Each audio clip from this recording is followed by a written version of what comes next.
Good morning. You're watching A News. I'm Dilek Tuna. Here are the top stories for the hour. The announcement of the Gaza peace plan by US President Donald Trump and Prime Minister of Israel Benjamin Netanyahu sparks global reactions. Europe boosts security measures in Copenhagen ahead of summits amid drone threats. And President Trump and Defense Secretary Pete Hegseth will address top US military officials at a base in Virginia.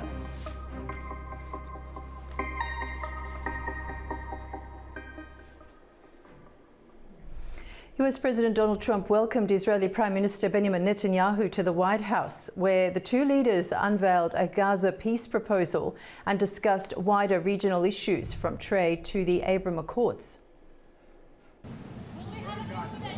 President Donald Trump and Israeli Prime Minister Benjamin Netanyahu met at the White House on Monday for high-stakes talks on Gaza. Afterward, the two leaders held a joint press briefing, with Trump outlining his US-backed peace plan and Netanyahu offering support. So today is a historic day for peace, and Prime Minister Netanyahu and I have just concluded an important meeting on many vital issues, including Iran, trade, the expansion of the Abraham Accords, and most importantly, we discussed how to end the war in Gaza, but it's just a part of the bigger picture, which is peace in the Middle East, and let's call it eternal peace in the Middle East. The 20-point proposal includes a ceasefire, hostage releases, Hamas disarmament, a phased Israeli withdrawal, and a transitional government under international oversight. Trump called it a chance to open a new chapter of security, peace, and prosperity for the region. But if accepted by Hamas, this proposal calls for the release of all remaining hostages immediately, but in no case more than 72 hours.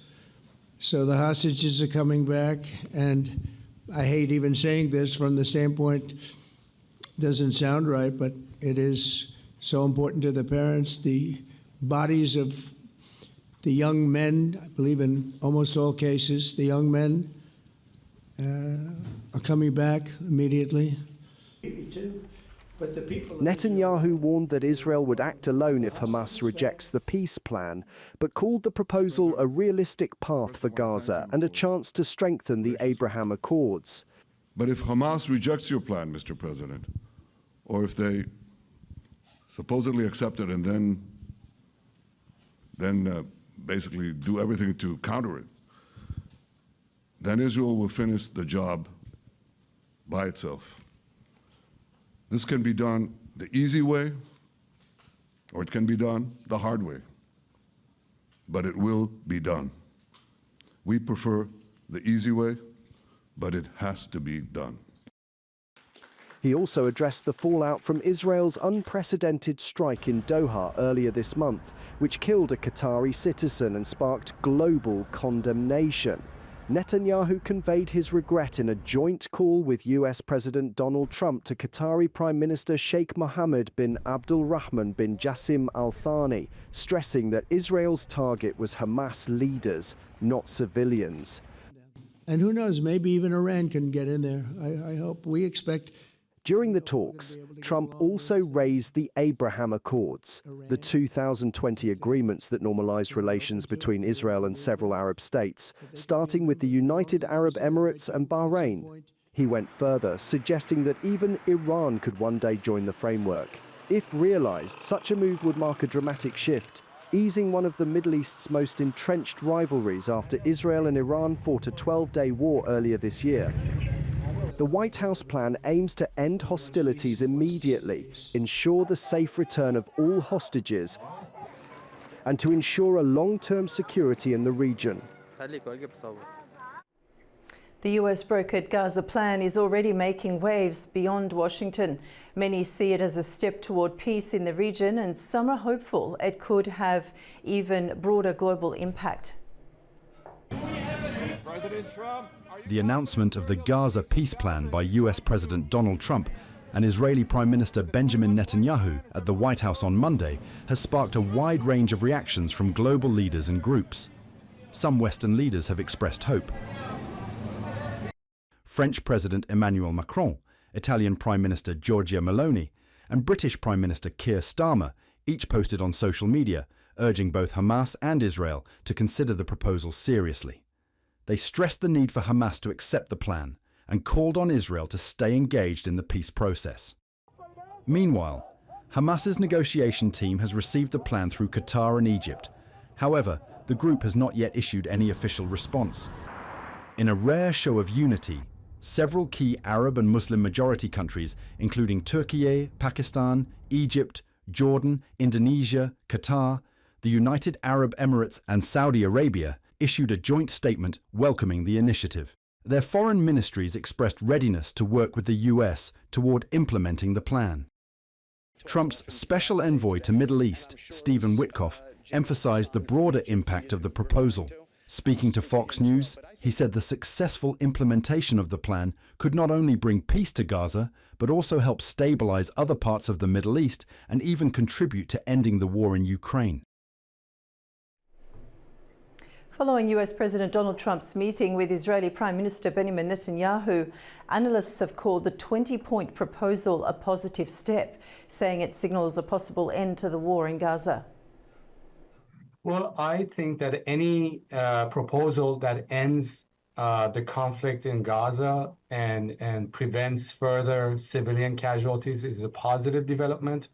I think that it is a win for everybody. President Trump gets to have his peace deal. He will also serve, along with the former Prime Minister of Great Britain, will serve on the Peace Council or the Peace Board. The conflict will end for the Palestinians. The Israelis can also retrieve their hostages and those who died in captivity. And eventually, I think if everything goes well, Palestinians will be able to govern their own. I think overall, this is a positive development, regardless of one might think of President Trump's approach towards the conflict. I think this is a good development for everybody. I mean, everybody agrees that Hamas cannot and should not have any role in the future of Gaza. So I think that's a settled issue. I don't think they have any other choice unless they really want to bring more bloodshed and resist. But this will not serve their interests, because then everybody will blame Hamas for the continuation of conflict. Israelis and the U.S. administration will have a strong justification for war, continuing the war. US President Donald Trump and Defense Secretary Pete Hegseth are expected to meet with top US military generals from around the world on Tuesday. The meeting, called by Hegseth, will be held in Virginia and could bring as many as 1,000 generals. Trump has said the gathering will address the military's performance and strengthen a sense of loyalty.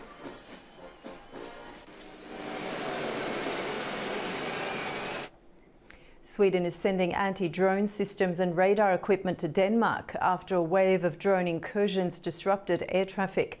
The move comes just days before major European summits in Copenhagen this week.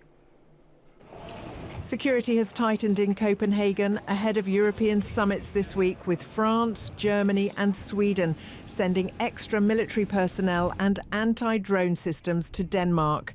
Several Danish airports had to temporarily close after drone incursions disrupted air traffic in recent weeks, with Danish Prime Minister Mette Frederiksen describing the incidents as a hybrid attack on her nation. On Sunday, Denmark banned civilian drone flights after drones were also spotted near several military sites overnight. Now Sweden is sending anti-drone capabilities, including counter-unmanned aircraft system and radar systems. Around 1 week ago, the first indications emerged that drones were blocking airports in Copenhagen. I was in contact with Mette Frederiksen, the Danish Prime Minister. This came immediately after Poland had confirmed drone attacks, Russian ones, and then airspace violations in Estonia and Romania. So we took this very seriously. European nations have linked the drone activity to suspected Russian incursions. Estonia reported Russian fighter jets violating its airspace earlier this month, while Poland and Romania confirmed drone incidents as well. Germany has sent a frigate, the FGS Hamburg, which has docked in Copenhagen to help monitor airspace. Copenhagen will host European Union leaders on Wednesday, followed by a summit of the 47-member European political community on Thursday. At the Warsaw Security Forum and a parallel Weimar Triangle meeting, Germany's defence minister pushed for looser EU arms rules, while NATO foreign ministers emphasised unity in the face of Russian provocations. Meanwhile, Ukraine's President Zelensky outlined plans for a joint regional air defence shield, highlighting the ongoing drive for collective security in the region. The Warsaw Security Forum brought together European leaders just days after Russia launched one of its heaviest bombardments of Ukraine in recent months, and amid repeated Russian drone incursions into NATO's airspace. At the forum, German Defence Minister Boris Pistorius urged the EU to loosen rules for the arms industry, saying Europe must be able to produce weapons more quickly to sustain Ukraine's fight. I have also just decided to deploy Bundeswehr personnel equipped with counter-drone equipment to Denmark to support our northern ally in securing next week's meeting of European heads of state and government. Ukraine's President Volodymyr Zelensky addressed the meeting by video, proposing a joint European air defence shield to counter Russian drones and missiles. Ukraine proposes to Poland and all our partners to build a joint, truly reliable shield against Russian aerial threats. And this is possible. Ukraine can counter all types of Russian drones and missiles. And if we act together in the region, we will have enough weapons and production capacity for these. If Russia loses the ability to strike in the skies, it will be unable to continue the war. Later in Warsaw, the foreign ministers of France, Germany and Poland met within the Weimar Triangle format. They stressed NATO's readiness to defend all member states and called for tighter sanctions against Moscow, citing recent Russian incursions into Allied airspace. And let's turn to Paris, where Airbus and Air France have rejected any blame as a French appeals court opens a 2-month trial into the 2009 AF 447 crash disaster that happened 16 years ago. Airbus and Air France have denied any wrongdoing as a French appeals court begins a 2-month trial over the AF 447 crash that killed 228 people in 2009.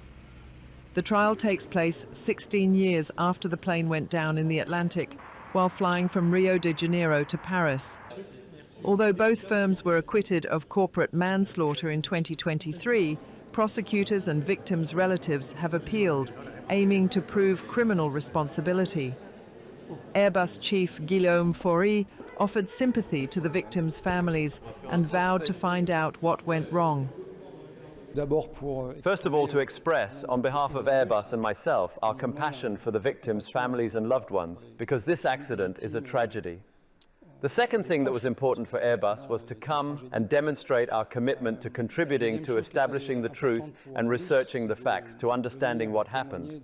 I had the opportunity to express that we progress in the aeronautics industry and in aviation by always learning from what happens, from events, from incidents.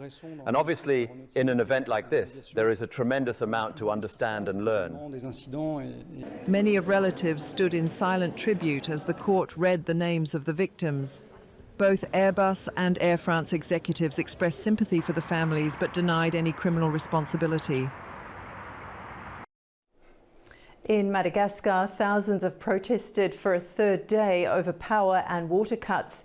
The unrest has prompted President Andrei Rajoelina to dissolve his government. After days of deadly youth-led protests over water and power cuts, Madagascar's President Andrei Rajoelina has dissolved his government. Police and thousands of demonstrators in the capital clashed during a third day of unrest on Monday, with many protesters calling for the president's resignation. Rajoelina acknowledged public concern but gave no indication that he would step down. Maybe we haven't met the needs you aspired to, or even listened to the cries and fears you experienced. Therefore, in accordance with Article 54 of the Constitution, I have today taken the decision to dismiss the Prime Minister and dissolve his government. The current government is expected to serve on an interim basis until a new one is appointed. The demonstrations, inspired by Gen Z protests in Kenya and Nepal, are the largest Madagascar has seen in years and represent Rajoelina's most serious challenge since his 2023 re-election. A dusk-to-dawn curfew was imposed in the capital after reports of violence and looting, with police firing rubber bullets and tear gas to disperse crowds. According to the United Nations, at least 22 people have been killed and more than 100 injured, though the government has disputed those figures without providing its own.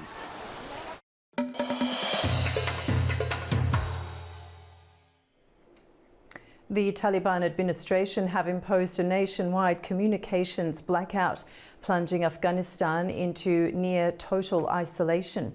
Internet and telecom services affecting mobile networks and satellite TV were cut off across the country, with connectivity dropping to below 1% of usual levels on Monday. According to the global internet monitor NetBlocks, the move follows weeks of tightening restrictions. Earlier this month, authorities began severing fibre optic lines in several provinces. So far, the Taliban have not provided any official explanation. World-renowned photographer Steve McCurry has unveiled his latest exhibition, The Haunted Eye, making its world premiere in Istanbul. The show includes the Afghan girl portrait made famous 40 years ago on the front cover of the National Geographic magazine.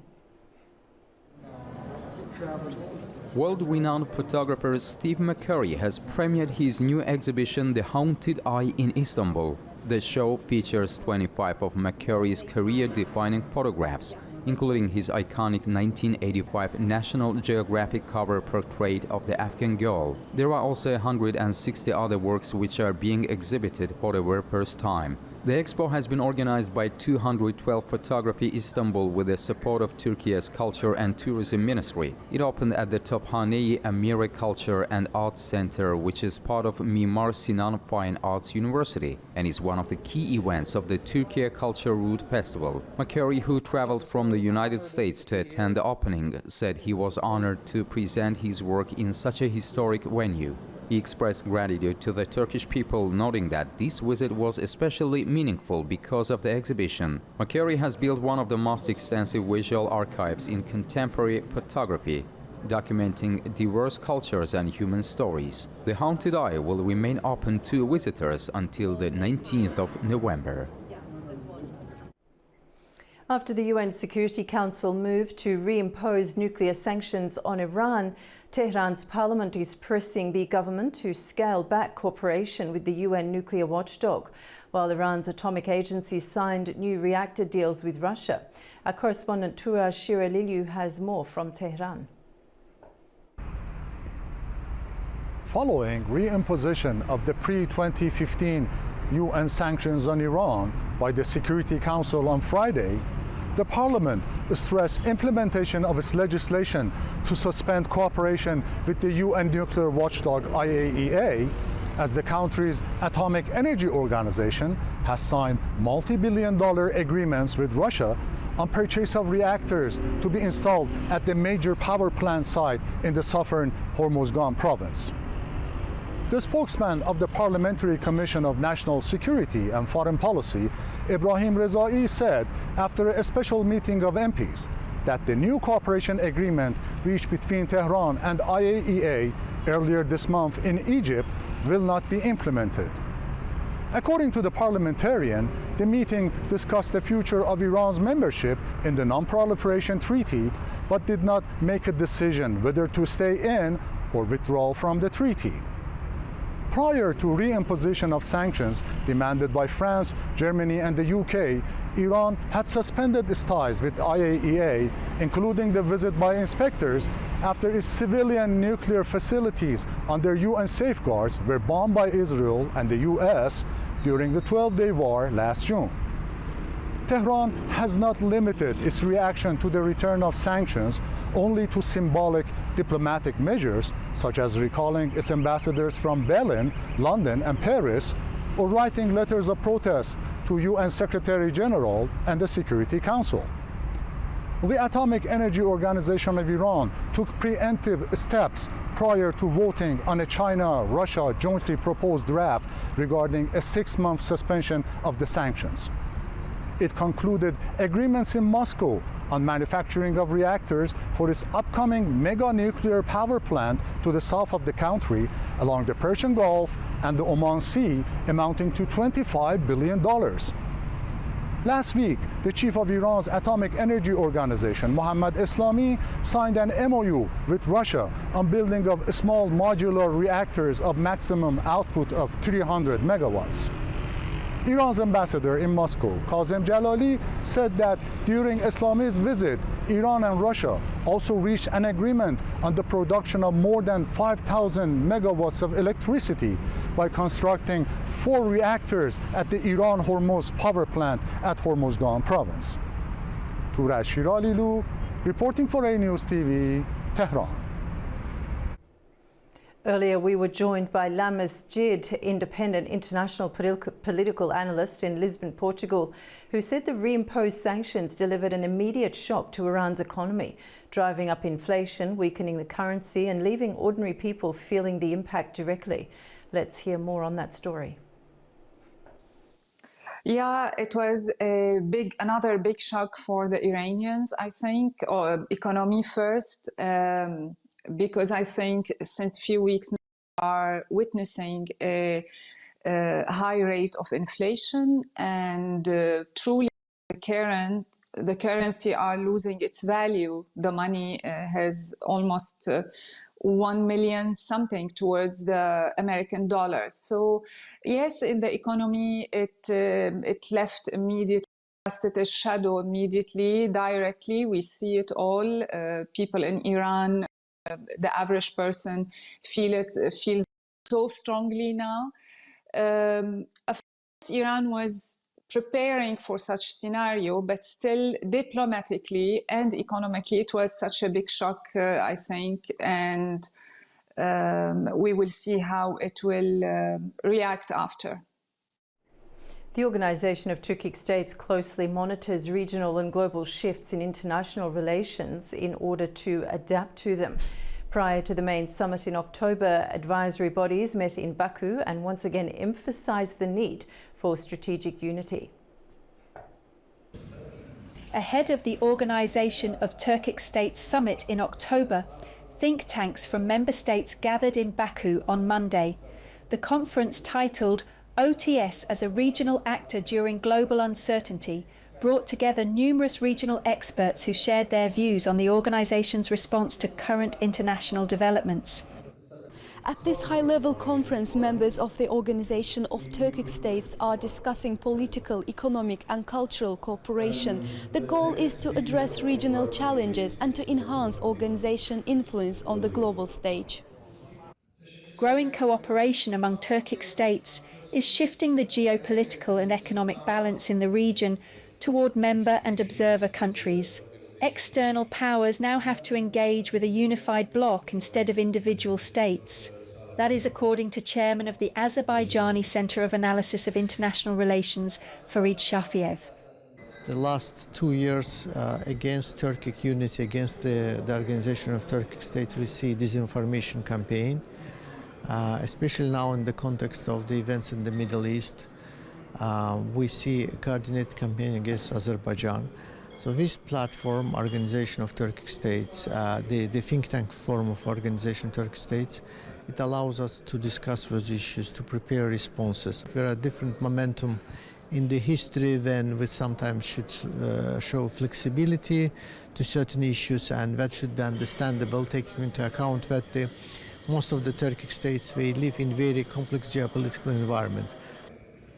The organisation's Deputy Secretary-General Ömer Kocaman marked that relations among the Turkic states rooted in shared history, language, culture and traditions hold significant strategic value and potential.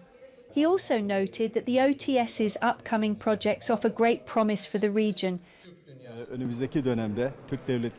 In the period ahead, the OTS has significant programs and projects outlined in its roadmap. Under the organization's 2022 to 2026 strategy, we are implementing key initiatives in areas such as the economy and transportation. We are also carrying out important programs across the fields like tourism, media, and youth. We are now also encountering new projects, ideas and perspectives. This plays a vital role in renewing ourselves and adapting to the changing conditions of the world. During the panel discussion, speakers also highlighted the positive developments in the region driven by the normalization process between Azerbaijan and Armenia. In particular, they emphasized that these peace negotiations could stimulate the development of transport and energy links across the region. The growing significance of the Zangezur corridor was also noted, with this route being viewed as a common corridor that contributes to peace and stability among the Turkic states. Global tech leaders, investors and startups are gathering in Baku to explore the trends shaping tomorrow's digital economy. The InMerge Summit is putting innovation and collaboration at the centre of the conversation.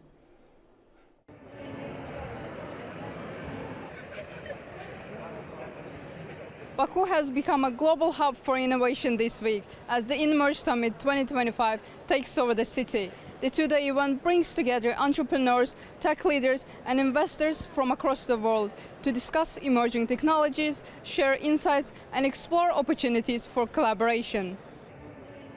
Over 1,000 participants from more than 30 countries are attending the 5th InMerge Innovation Summit, including representatives from IBM, Microsoft, Netflix and Pixar. The summit features keynotes, panels, startup battles and networking sessions. Highlighting Azerbaijan's growing IT potential, plans for an artificial intelligence acceleration centre in Baku were announced. Pasha Holdings CEO Jalal Gasimov described InMerge as Central Eurasia's largest innovation platform, where investment meets innovation. Zach Cass, former OpenAI department head, emphasized the importance of building AI applications locally. We're seeing these apps from outside the valley do much better over time. And that's because the application layer matters so much. My strongest advocacy to companies in Azerbaijan or any other region outside the valley: build apps for the people in your area. The markets are plenty big. Or build the infrastructure, build the plumbing, data ops, ML ops, or the actual, the picks and shovels. The summit also hosts sessions on fintech, responsible banking, Industry 4.0, telecommunications, marketing, e-commerce and artificial intelligence, giving participants a chance to learn from global experts. As the summit unfolds, participants are exchanging ideas, exploring innovative solutions and forging connections that could shape the future of technology and business across the region. Armenian Prime Minister Nikol Pashinyan met European officials in Strasbourg to discuss democratic reforms and human rights. He held talks with the head of the Council of Europe's Parliamentary Assembly, Theodoros Rossopoulos, highlighting Armenia's commitment to democracy and the rule of law. Pashinyan also met Secretary-General of the Council of Europe, Alain Berset, who welcomed the recent peace agreement with Azerbaijan. The meetings also covered EU-Armenia cooperation programs linking reforms with regional stability. Uzbekistan remains one of the fastest developing countries in Europe and Central Asia. This is stated in the latest World Bank report, Development Prospects of the World Economy. However, risks are also significant for the country. Our correspondent Sevil Rajapova has more from Tashkent. According to the EBRD's latest Regional Economic Prospects report, Uzbekistan will remain one of the fastest growing economies in Central Asia, with GDP projected to rise 6.7% in 2025. In the first half of this year alone, the economy expanded by 7.2%, driven by a 30% surge in exports, particularly gold and tourism revenues, which helped offset lower gas production. Remittance inflows and public investment programs also continue to support growth. Looking back, Uzbekistan's economy grew by 6.5% in 2024, with nominal GDP reaching around $115 billion. Growth in 2023 was 6%, while 2022 saw 5.5%, showing steady resilience despite global challenges. Growth is being fueled by several factors, including strong domestic demand supported by remittances from migrant workers, major investment and infrastructure projects that stimulate business activity, and rising exports of goods and services, such as tourism, which bring in vital foreign currency. However, risks are also significant. The EBRD warns of high dependence on remittances, vulnerability to commodity price swings, and exposure to external shocks from Russia and China. The World Bank also notes structural challenges, including the need for further reforms, productivity growth, and deeper economic diversification. Overall, while Uzbekistan's growth outlook remains strong, sustaining this momentum will depend on reducing external vulnerabilities and ensuring reforms translate into inclusive long-term development. It is Sevil Rajapova reporting from Tashkent, Uzbekistan, A News. That's the news update from us in Baku this morning. Stay tuned to A News for more.